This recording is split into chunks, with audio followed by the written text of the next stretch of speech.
વાત કરું મસ્ત ની. બોલ ના શું છે? મેં એક વીમો ઉઠાવ્યો હે. હા 5 કરોડ રૂપિયાનો વીમો.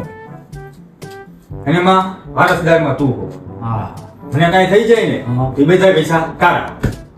સમજી ગયો? 5 કરોડ હા એટલે હવે આપણે ઉપાધિ જ નથી. કાઈ નહીં ને? હા કાંઈ નહીં. રેડી? રેડી. હો?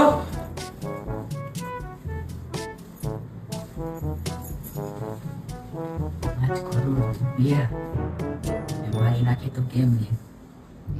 ગાડીઓ બાડીઓ ને મકાન બકાન ને બંગલો ને એની માને તો પેલી બાજુ હોય છે.